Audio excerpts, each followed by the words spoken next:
He left the splendor of heaven, knowing his destiny was the lonely hill of Golgotha, there to lay down his life for me. If that isn't love, the ocean is dry, there's no stars in the sky, and the sparrow can't fly. If that isn't love, then heaven's a myth. There's no feeling like this.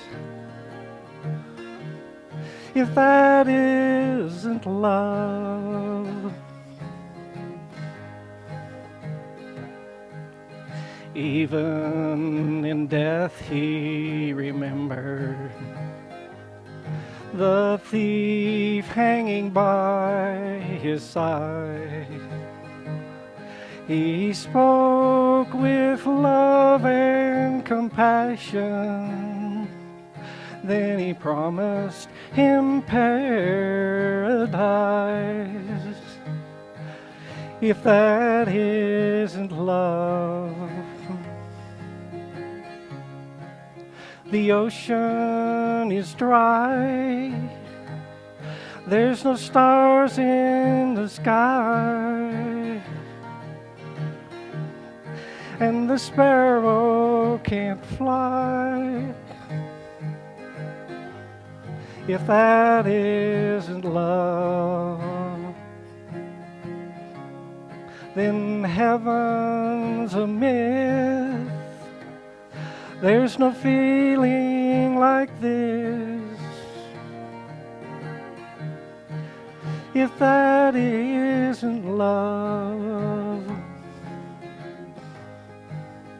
there's no feeling like this. If that isn't love.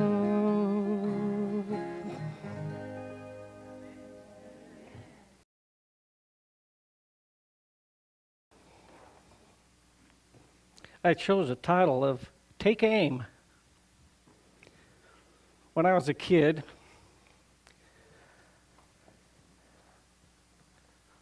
I thought about a gun. I don't know how many of you ever been that way. You know, my dad, I asked him if I could have a gun. And of course, he told me I wasn't old enough.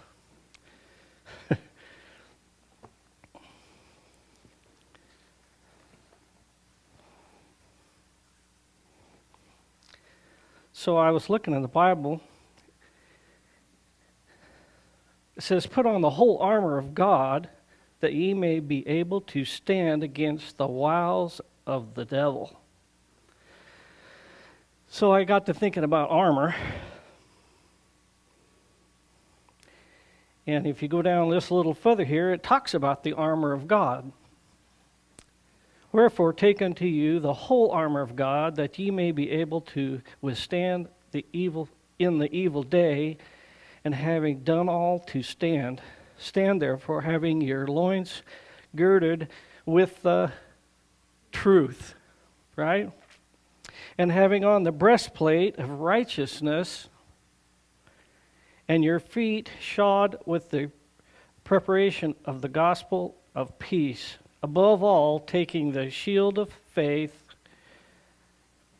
wherewith ye shall be able to quench all the fiery darts of the wicked. And take the helmet of salvation and the sword of the Spirit, which is the Word of God. My first weapon was a slingshot. My dad helped me make it. We took a branch that was wide, and he got a piece of rubber, from an inner tube. I don't remember how many of you remember the red inner tubes. They were real stretchy. They worked pretty good. Dad cut this strip out with a little pouch on it, and we mounted it on that piece of wood. And he said that was his first weapon. And he was good with that thing. There was a piece of plywood out there and it had a hole in it. And he says, now if you practice, you can get to where you can shoot these marbles right through that hole. And he took that slingshot and he shot marble after marble right through the hole in that plywood. So I thought, oh, I can do this. So I practiced, and I practiced, and I practiced, and finally I hit the board. I was a long ways off from the hole. And I decided that that weapon wasn't much of a weapon after all. I grew from there. A few years later, my brother and I acquired a lever action Daisy BB gun. How many of you have ever seen those? That was our first weapon. And we'd get a whole bag of BBs, and boy, we'd go out and we'd shoot stuff with that thing. It was more accurate than the slingshot. We got to where we challenged each other because we only had one gun, so we would switch back and forth, and we would challenge each other, shooting different things. And we started shooting a pop can. We got to where we could hit that can every time. You could just shoot that can, no problem. So pretty soon we started throwing it in the air and shooting at it. And in time, we got to where we could hit that can every time. And then the other guy threw it, and you'd shoot it. And we just shred that can, shooting that in the air. So practice does make a difference, doesn't it?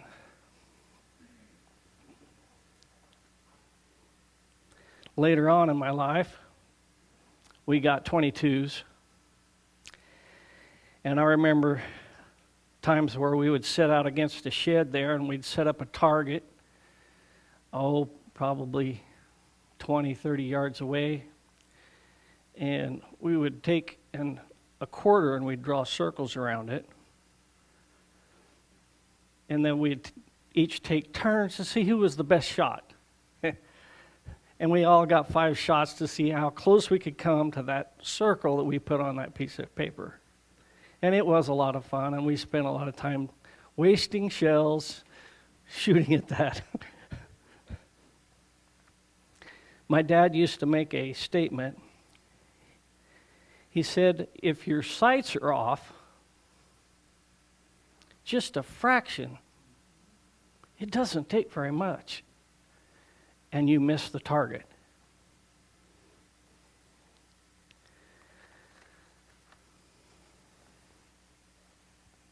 So I was thinking about that, and I got to thinking, where's my sights in life? Not just on my rifle, but where am I headed?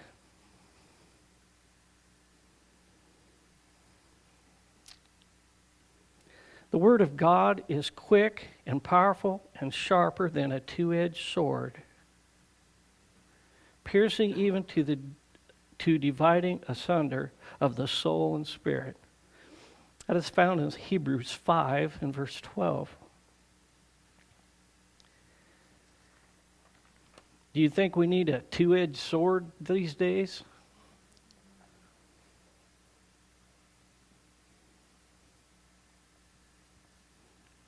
I got to thinking about some of the men in the Bible that got their sights in the right direction. And I was interested to find out how they did it.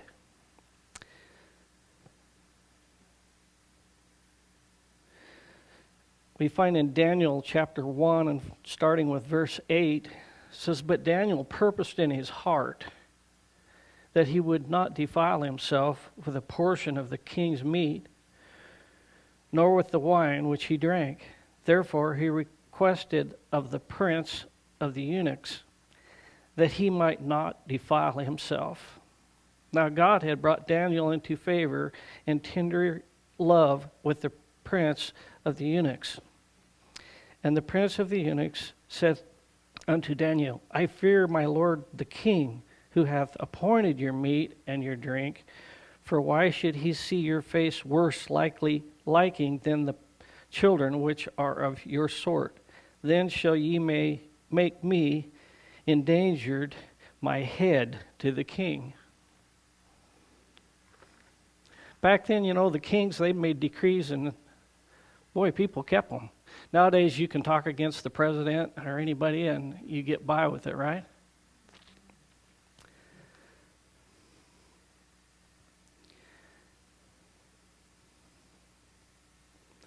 It says, Then said Daniel to Melzar, whom the prince of the eunuchs had set over Daniel, Hananiah, Mishael, and Azariah, prove thy servants, I beseech thee, 10 days, and let them give us pulse to eat and water to drink. You know what pulse is? It's vegetables. It says, give us vegetables to eat and water to drink.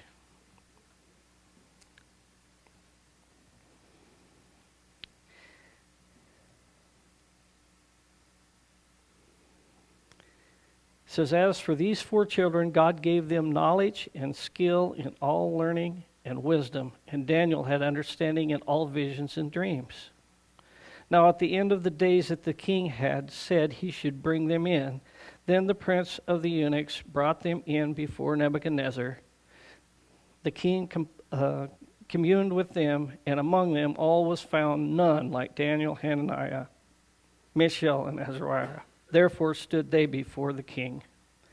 And in all manners of wisdom and understanding that the king inquired of them, he found them 10 times better than all the magicians and astrologers that were in his realm.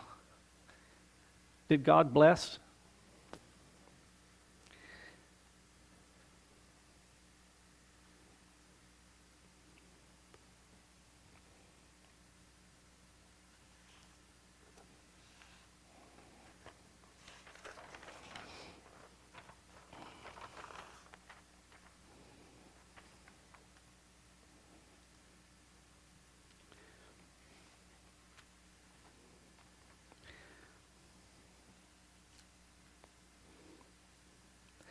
Daniel chose to trust God. The 3 Hebrew boys, which was our scripture reading, chose God, didn't they? Over anything. Even when the king gave them a second chance to bow down to his image, they said, "Oh, king, we don't need a second chance. We know our God." Did God protect them? Do we have faith today, strong as those 3 Hebrews?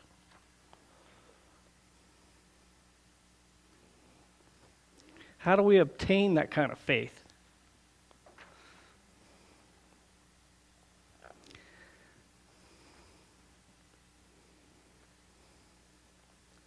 Another person that always I admired was Joseph.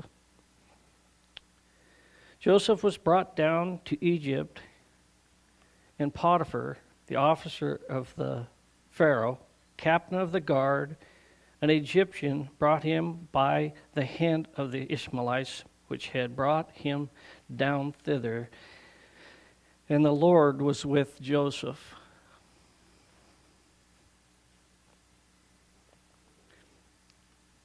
We could read a lot about Joseph and what he went through. What a life and what a situation he faced. Having his own brothers throw him in a pit, planned on killing him. One of his brothers decided that it wasn't a good thing to kill him. He didn't want that blood on his hands. So they decided a better thing would be to just sell him. So they sold him to some slave buyers, and he was then taken to Egypt and sold as a slave by his own brothers.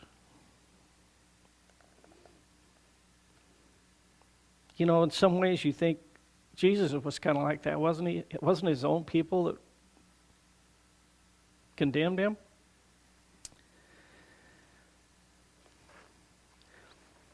I found in Patriarchs and Prophets, or my mom did, I had a little help.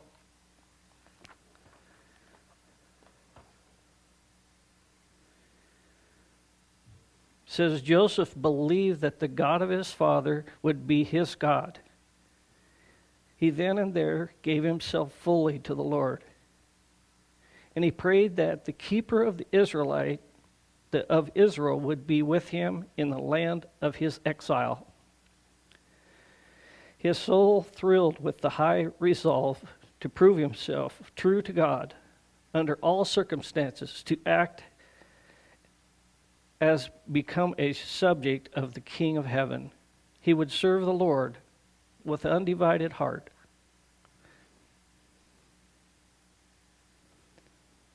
He made a decision. And his life proves that he stuck with it.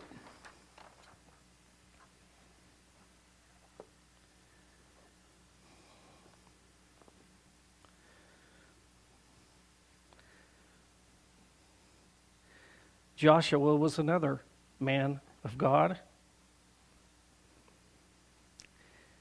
We find this in Joshua chapter 24 and verse 15.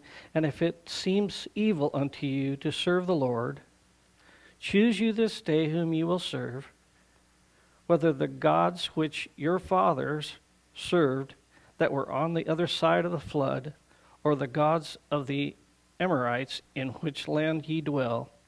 But as for me and my house, we will serve the Lord.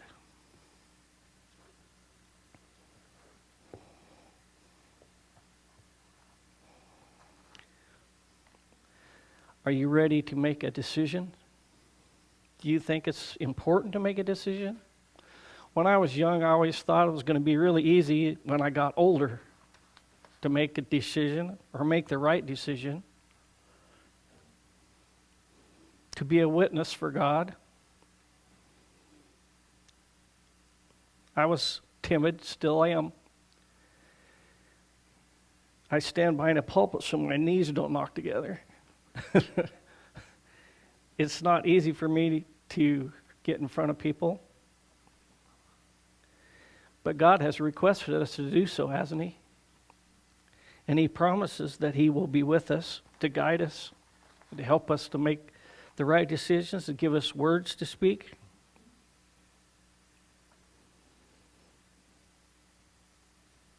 And I find in Philippians 4 and verse 13, it says, I can do all things through Christ, which strengthens me.